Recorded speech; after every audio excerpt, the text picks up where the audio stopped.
नमस्ते बच्चों, मेरा नाम लकी आहूजा है और मैं आपको कक्षा 11 के समाजशास्त्र का अध्यापन करवा रही हूँ।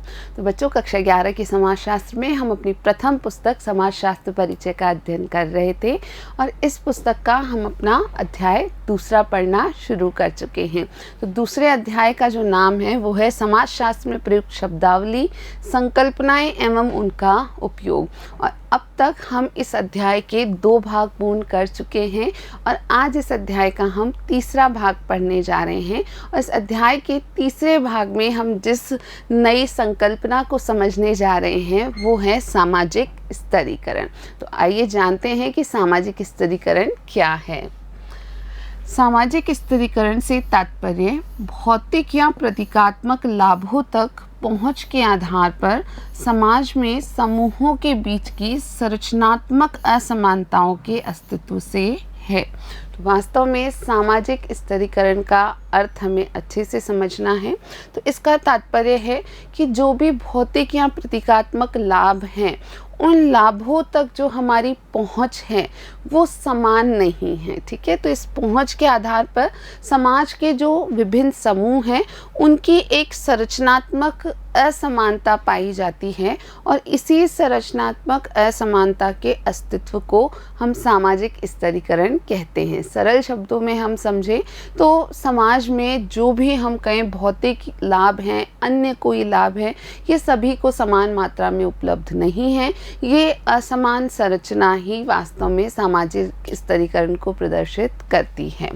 अतः स्तरीकरण को सरलतम शब्दों में लोगों के विभिन्न समूहों के बीच की संरचनात्मक असमानताओं के रूप में परिभाषित किया जा सकता है। तो यदि हम स्तरीकरण को सरलतम शब्दों में परिभाषित करना चाहें तो ये शब्द बिल्कुल हमें सरल कर देते हैं इसे समझना कि लोगों के विभिन्न समूहों के बीच की संरचनात्मक असमानताएं। तो जो हमारे विभिन्न प्रकार के समूह हैं, ठीक है, उन सभी समूहों में आपस में संरचनात्मक असमानता पाई जाती है। यानी सभी समूह समान नहीं हैं विभिन्न दृष्टियों से और ये संरचनात्मक असमानता ही सामाजिक स्तरीकरण है। अक्सर सामाजिक स्तरीकरण की तुलना धरती की सतह में चट्टानों की परतों से की जाती है। जैसे हम जानते हैं कि धरती की सतह में चट्टानों की विभिन्न परतें होती हैं, उसी प्रकार से सामाजिक स्तरीकरण की भी तुलना की जाती है। समाज को एक अधिक्रम जिसमें कई परतें शामिल हैं के रूप में देखा जा सकता है। इस अधिक्रम में अधिक कृपा पात्र शीर्ष पर और कम सुविधा पात्र तल के निकट हैं। तो समाज को बिल्कुल हम एक अधिक्रम के रूप में देख सकते हैं जिसमें विभिन्न परतें हैं। अब इन परतों में खास क्या है कि जिन के पास जो भी लाभ हैं उनकी पहुंच अधिक है, जिन्हें हम कह सकते हैं कि जो अधिक कृपा पात्र हैं वो इन परतों में सबसे ऊपर हैं। ठीक है, और जो कम कृपा पात्र हैं या कम सुविधा पात्र हैं वो तल में हैं, वो बिल्कुल नीचे हैं। इस प्रकार की एक व्यवस्था बनी हुई है। समाज के संगठन में स्तरीकरण का महत्वपूर्ण स्थान होने के कारण शक्ति और लाभ की असमानता समाजशास्त्र में केंद्रीय है। तो किसी भी समाज के संगठन में स्तरीकरण का एक महत्वपूर्ण स्थान होता है और इसी के कारण शक्ति और लाभ की असमानता कि समाज में शक्ति का जो हम कहें एक प्रकार से वर्गीकरण है या फिर लाभ की जो असमानता है, यह समाजशास्त्र में केंद्रीय भूमिका या महत्व रखती है। प्रत्येक व्यक्ति और प्रत्येक ग्रह के जीवन का प्रत्येक पक्ष स्तरीकरण से प्रभावित होता है। तो कोई भी व्यक्ति हो और कोई भी घर हो, किसी भी घर का जो कोई भी पक्ष है वो स्तरीकरण से किसी न किसी रूप में प्रभावित होता है। स्वास्थ्य, दीर्घायु, सुरक्षा, शैक्षणिक सफलता, कार्य में उपलब्धि और राजनीतिक प्रभाव, यह सभी अवसर व्यवस्थित तरीकों से असमान रूप में वितरित है। तो हमारे किसी भी समाज की हम बात करें तो उस समाज में लोगों तक स्वास्थ्य की पहुंच, उनका दीर्घायु होना, उनकी सुरक्षा, उनकी शैक्षणिक सफलता, उनकी कार्यों में प्राप्त की जाने वाली उपलब्धि और उनके जो राजनीतिक प्रभाव उन पर जिस प्रकार के हैं, ये सभी प्रकार के अवसर अवसर किसी भी समाज में विभिन्न समूहों में एक व्यवस्थित प्रकार से लेकिन असमान रूप से वितरित हैं। समान रूप से वितरित नहीं हैं, बिल्कुल।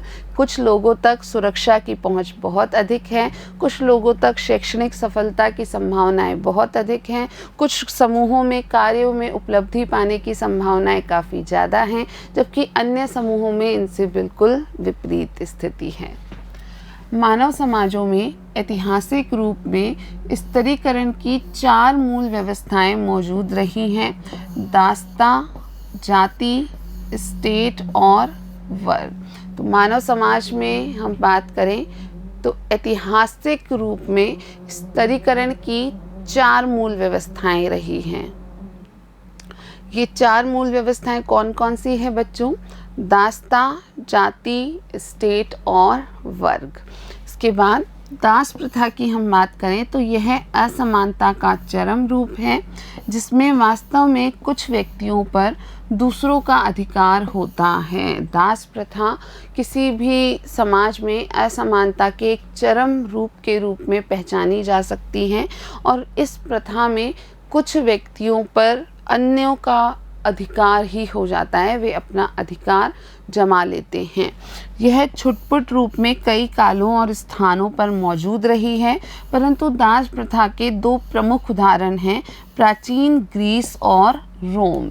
इसके अलावा जो आपको ध्यान रखना है वो ये है कि दास प्रथा अलग अलग काल में कहीं ना कहीं किसी न किसी रूप में मौजूद रही है, लेकिन 2 सबसे बड़े उदाहरण हैं, एक तो प्राचीन ग्रीस और रोम, और उसके अलावा 18वीं और 19वीं शताब्दियों में संयुक्त राष्ट्र अमेरिका के दक्षिणी राज्य।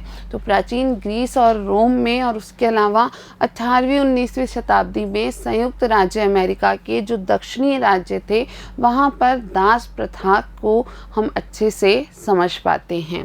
एक औपचारिक संस्था के रूप में दास प्रथा को धीरे धीरे जड़ से उखाड़ा गया। तो यहाँ आपको बिल्कुल इस चीज़ को समझना है कि यह तो एक प्रकार से किसी व्यक्ति के सभी अधिकारों का हनन है जब उस व्यक्ति पर कोई अन्य व्यक्ति अपना अधिकार जमाने लग जाए। तो इस दास प्रथा को धीरे धीरे जड़ से उखाड़ा गया, परंतु हमारे यहाँ अभी भी बंधुआ मजदूरी पाई जाती है, यहाँ तक कि उसमें बच्चे भी शामिल हैं।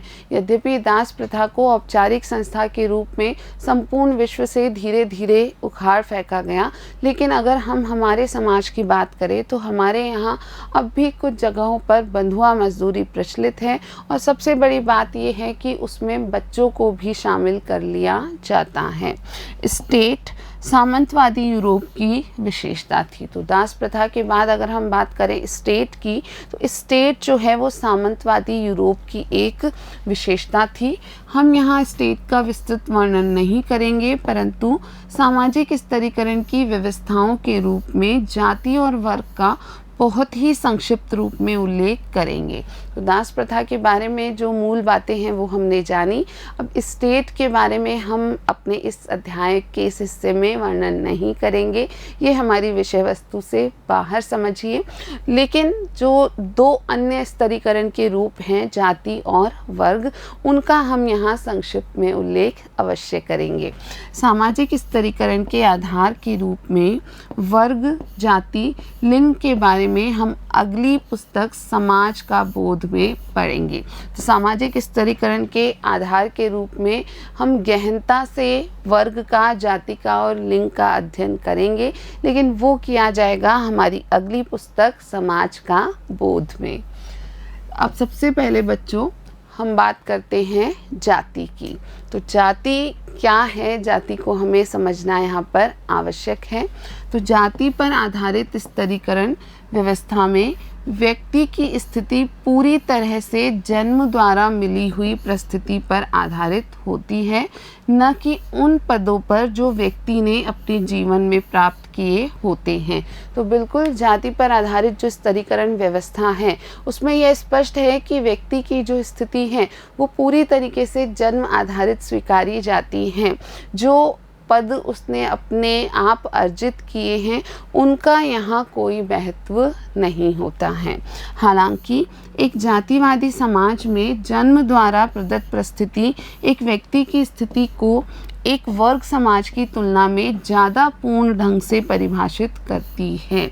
यहाँ आप याद रखोगे कि किसी भी जातिवादी समाज में जो जन्म द्वारा व्यक्ति को एक प्रदत्त परिस्थिति प्रदान की जाती है, तो उस स्थिति को, उस व्यक्ति की स्थिति को ये प्रदत्त परिस्थिति वास्तव में एक वर्ग समाज की तुलना में, ऐसा समाज जिसमें मुख्य आधार वर्ग होता है, तो उस समाज की तुलना में जातिवादी समाज में उस व्यक्ति की जो प्रदत्त परिस्थिति है वो अच्छे से उसे हम कहें कि समझाती हैं या उसकी अच्छे से व्याख्या करती है। परंपरागत भारत में विभिन्न जातियां सामाजिक श्रेष्ठता का अधिक्रम बनाती थी।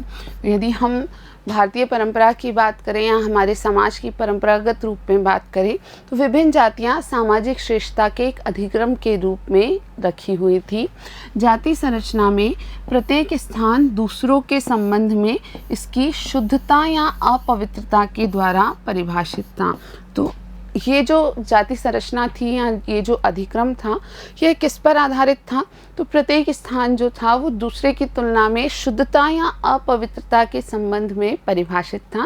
यानी स्पष्ट ही कुछ जातियों को अधिक शुद्ध माना जाता था और उनकी तुलना में कुछ जातियों को अपवित्र या अशुद्ध माना जाता था। इसके पीछे यह विश्वास था कि पुरोहित जाति ब्राह्मण, जो कि सबसे अधिक पवित्र है, बाकी सबसे श्रेष्ठ हैं, और पंचम, जिनको कई बार बाह्य जाति कहा गया, सबसे निम्न है। तो इस संपूर्ण संरचना का जो मुख्य आधार था या विश्वास था वो ये था कि पुरोहित जाति, या जिसे हम ब्राह्मण के नाम से भी जानते हैं, वे सबसे अधिक पवित्र हैं, जबकि पंचम जो हैं वो सबसे हम कहें अशुद्ध हैं, ये माना जाता था और इन्हें बाह्य जाति भी कहा जाता था, और इस कारण इन्हें जाति अधिक्रम में सबसे निम्नतम स्तर पर रखा जाता था। परंपरागत व्यवस्था को सामान्यतः ब्राह्मण, क्षत्रिय, वैश्य और शूद्र के 4 वर्णों के रूप में संकल्पित किया गया है। वास्तव में जो परंपरागत व्यवस्था है, उस परंपरागत व्यवस्था में मुख्यतः ब्राह्मण, क्षत्रिय, वैश्य और शूद्र 4 वर्णों के रूप में ही संकल्पित किया गया था।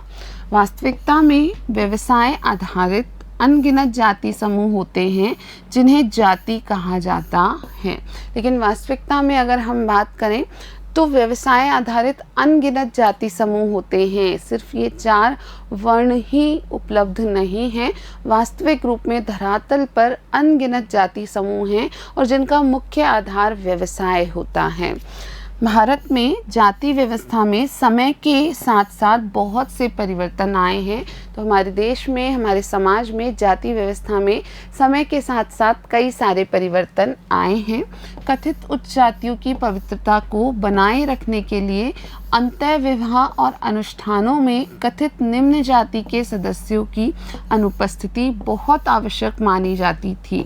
तो ये हमने देखा कि कुछ जातियां उच्च स्तर पर मानी गई और कुछ निम्न स्तर पर। जो कथित उच्च जातियां थीं, वे अपनी पवित्रता को बनाए रखने के लिए एक तो अंतः विवाह पर ध्यान देते थे, यानी कि जाति विशेष के लोग अपनी ही जाति में विवाह किया करते, और उसके अलावा जो भी अनुष्ठान वो कराते वहाँ निम्न जाति के किसी व्यक्ति की भी उपस्थिति को स्वीकारा नहीं जाता था।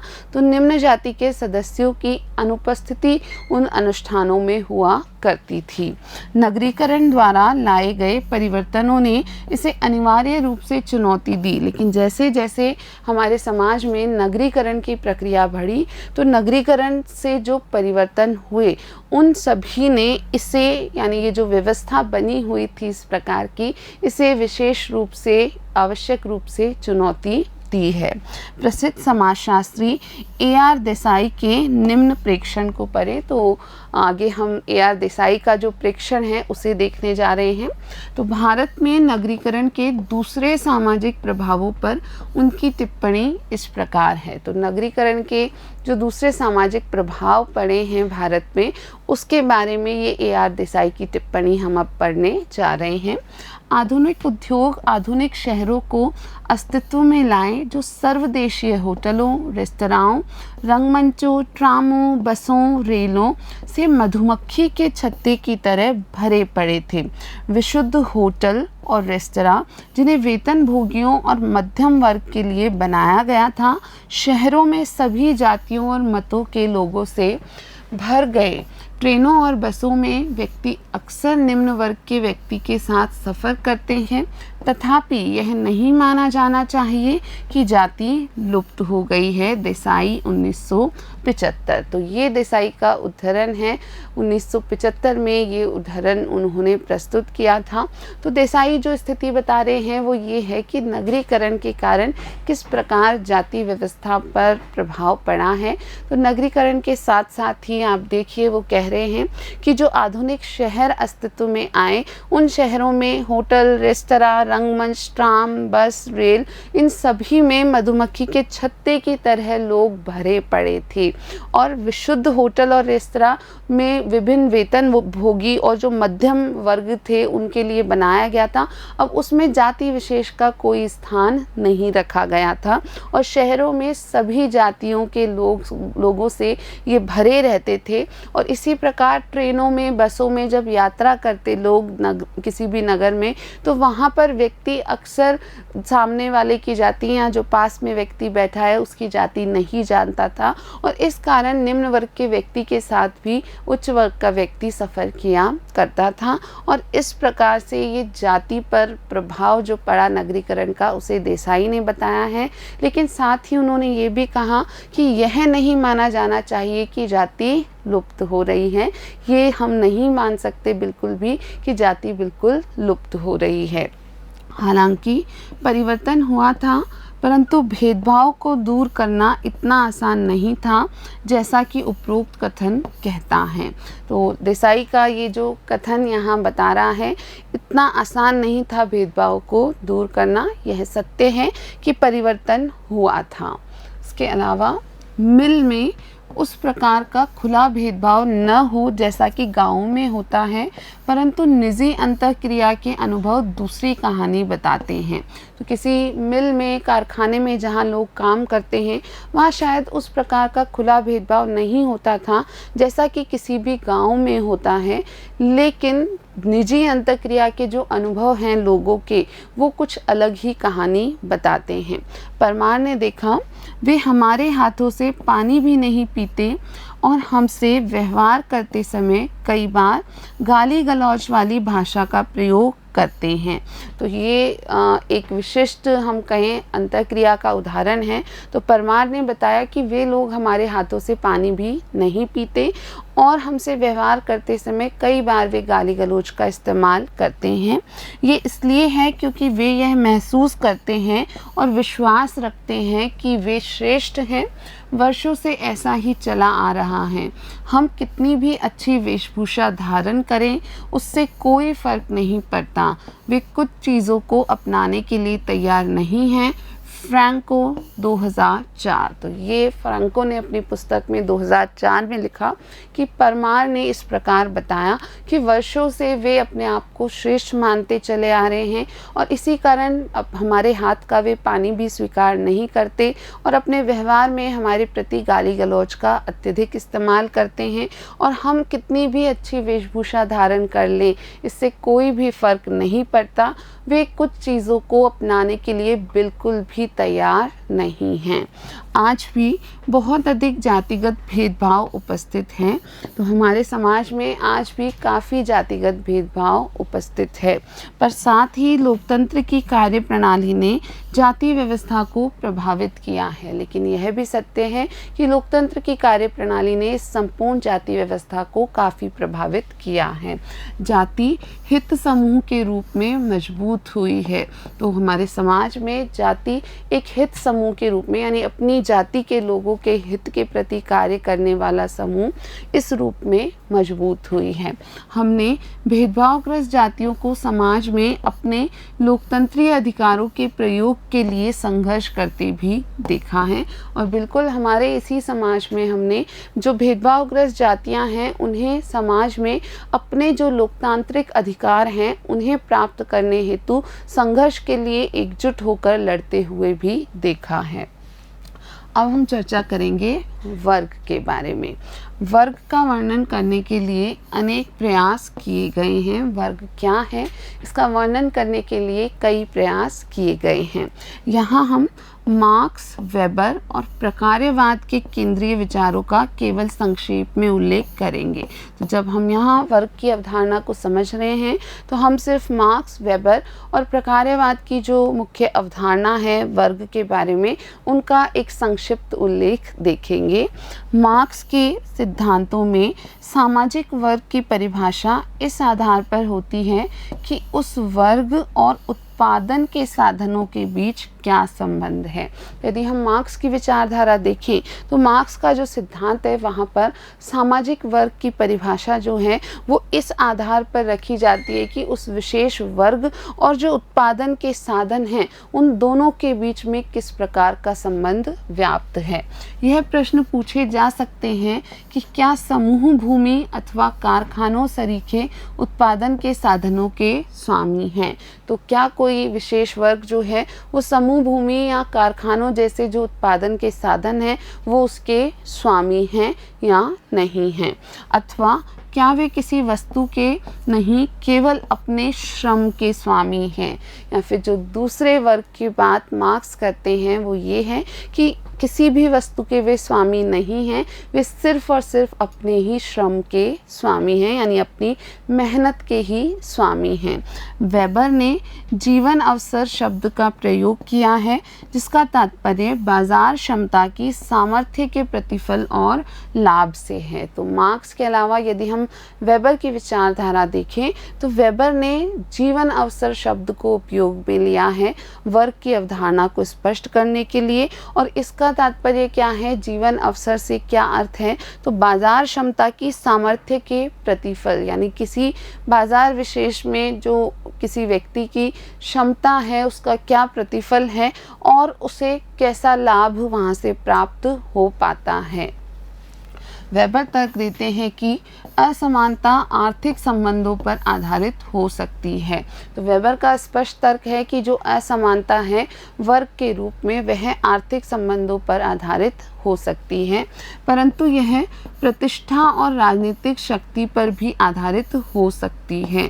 लेकिन यह असमानता आर्थिक जो क्षमता है उसके अलावा प्रतिष्ठा और जो राजनीतिक शक्ति है किसी समूह विशेष में उस पर भी आधारित हो सकती है। सामाजिक स्तरीकरण का प्रकार्यवादी सिद्धांत प्रकार्यवाद की आस्था या सामान्य पूर्व कल्पना के साथ आरंभ होता है कि कोई भी समाज वर्गहीन या संस्तरण मुक्त नहीं है। तो मार्क्स और वेबर के अलावा यदि हम प्रकार्यवाद की विचारधारा को देखें तो प्रकार्यवादी सिद्धांत जो है वो अपनी सामान्य पूर्व कल्पना को इस संबंध में प्रदर्शित करता है। और प्रकार्यवाद की एक सामान्य धारणा या पूर्व कल्पना यह है कि कोई भी समाज वर्गहीन या संस्तरण मुक्त नहीं होता है। मुख्य प्रकारक आवश्यकता सामाजिक स्तरीकरण की वैश्विक उपस्थिति का वर्णन करती है कि समाज द्वारा व्यक्ति को सामाजिक ढांचे में स्थापित और गतिशील करने के लिए किन आवश्यकताओं का सामना करना पड़ता है। तो जो मुख्य प्रकारक आवश्यकता है वो सामाजिक स्तरीकरण को वैश्विक रूप से उपस्थित होने का वर्णन करती है। वो बताते हैं कि प्रकार्यवादी रूप से यह आवश्यक है कि किसी भी समाज में एक स्तरीकरण मौजूद होगा ही होगा और समाज द्वारा व्यक्ति को सामाजिक ढांचे में स्थापित करना और गतिशील करना, यानी किसी भी विशेष सामाजिक ढांचे में कोई व्यक्ति ढल जाए, वहाँ अच्छे से कार्य कर पाए, वहाँ गतिशील हो पाए, और इसके लिए उसे किन आवश्यकताओं का सामना करना पड़ता है, वहीं से उत्पन्न होती है सामाजिक स्तरीकरण की अवधारणा। अतः सामाजिक असमानता या स्तरीकरण अनजाने में विकसित किया गया वह साधन है जिसके द्वारा समाज यह निश्चित करता है कि सबसे अधिक महत्वपूर्ण स्थितियों को जानबूझकर सबसे योग्य व्यक्तियों द्वारा भरा जाए। तो यहाँ पर आप इस चीज़ को अच्छे से समझें कि ये जो सामाजिक असमानता या स्तरीकरण है, ये वास्तव में अनजाने में विकसित हुआ एक साधन है, प्रकार्यवादी विचारक ऐसा मानते हैं, और इसके द्वारा समाज वास्तव में यह निश्चित कर पाता है कि जो सबसे महत्वपूर्ण स्थितियां हैं समाज में, वे सबसे योग्य व्यक्तियों द्वारा ही भरी जाएं। यानी एक स्तरीकरण या एक असमानता ही इस चीज़ का निर्धारण करती है कि जो सबसे योग्य हों समाज में, वे सबसे अधिक महत्वपूर्ण पदों पर या स्थितियों पर हों। क्या यह सत्य है? यदि हम बात करें इन विचारधाराओं की, ये जो प्रकार्यवादी विचारधारा है, क्या यह वास्तव में सत्य है? तो हम जानेंगे कि एक परंपरागत जाति व्यवस्था में सामाजिक अधिक्रम निश्चित व कठोर होता है और इन समाजों में पीढ़ी दर पीढ़ी हस्तांतरित होता है। वास्तव में कोई भी जो परंपरागत जातिगत व्यवस्था है, वहाँ पर सामाजिक अधिक्रम बिल्कुल निश्चित और कठोर होता है, और इन समाजों में यह पीढ़ी दर पीढ़ी हस्तांतरित होता है। तो प्रकार्यवाद का जो तर्क है वो यहाँ पर लागू नहीं हो पा रहा है, क्योंकि यह संभव नहीं है कि किसी वर्ग विशेष में पीढ़ी दर पीढ़ी जो लोग हैं वे कम योग्यता वाले हों या वे श्रेष्ठ ना हो। ये वास्तविक रूप से संभव नहीं है। इसके विपरीत आधुनिक वर्ग व्यवस्था खुली है और उपलब्धि पर आधारित है। जबकि हम आधुनिक वर्ग व्यवस्था की बात करते हैं तो यह खुली है और यह उपलब्धि पर आधारित है। तो जाति व्यवस्था कठोर है, काफ़ी निश्चित है, जबकि वर्ग व्यवस्था काफ़ी खुली है और उपलब्धि पर आधारित है। लोकतंत्रीय समाजों में सर्वाधिक वंचित वर्ग और जाति के किसी व्यक्ति को सर्वोच्च पद पर पहुंचने से कोई भी कानूनन रोक नहीं सकता। तो यदि हम लोकतंत्रीय समाज की बात करें तो कोई भी ऐसा समाज जहां लोकतंत्र का पालन किया जाता है, वहां पर कोई भी सर्वाधिक वंचित वर्ग का व्यक्ति हो या किसी भी जाति का कोई व्यक्ति हो, उसे किसी सर्वोच्च पद पर पहुंचने से रोका नहीं जा सकता। यह कानूनन संभव नहीं है।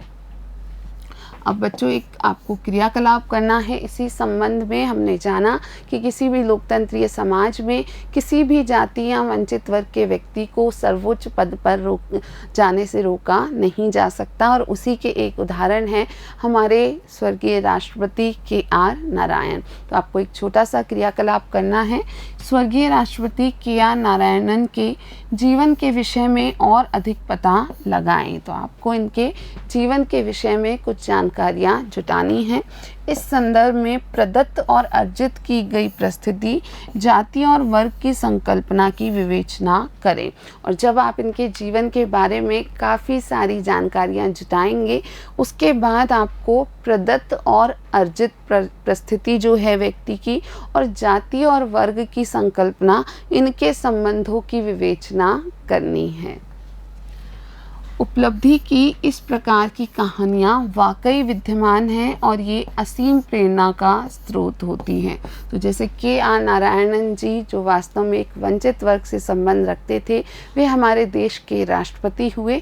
इस प्रकार की और भी कई कहानियाँ वाकई में उपस्थित हैं या विद्यमान हैं, और ये हमारे लिए असीम प्रेरणा का एक स्रोत होती हैं।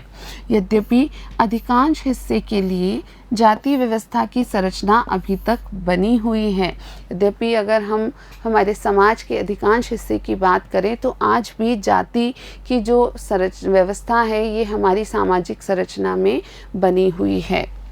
यहाँ तक कि पश्चिमी समाजों में भी सामाजिक गतिशीलता का समाजशास्त्रीय अध्ययन संपूर्ण गतिशीलता के आदर्श प्रतिरूप से काफ़ी दूर है।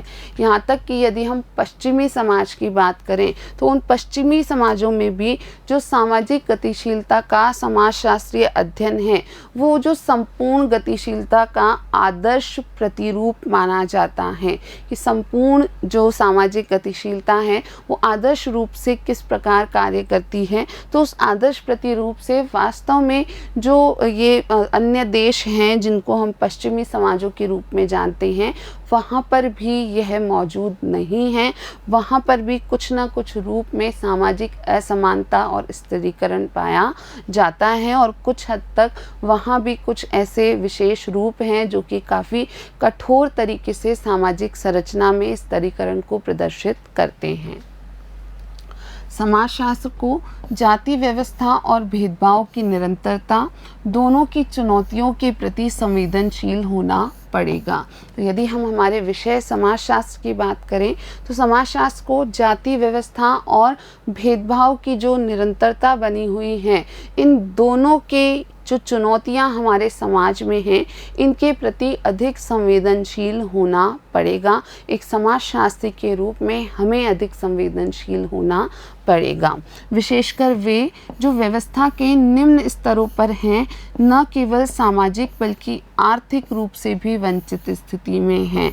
विशेषकर यदि हम उन लोगों की बात करें जो इस व्यवस्था में सबसे निम्न स्तरों पर मौजूद हैं वे सिर्फ सामाजिक ही नहीं बल्कि आर्थिक रूप से भी वंचित स्थिति में हैं और ये स्थिति निरंतर चली आ रही है। इसमें बदलाव अवश्य लाना होगा। तो बच्चों आज हमने हमारे इस दूसरे अध्याय के तीसरे भाग सामाजिक स्तरीकरण को पूर्ण कर लिया है। हम अपने इस अध्याय को पढ़ना जारी रखेंगे हमारे अगले वीडियो में अगले भाग के साथ। आज के लिए इतना ही। वीडियो देखने के लिए आप सभी का बहुत बहुत धन्यवाद।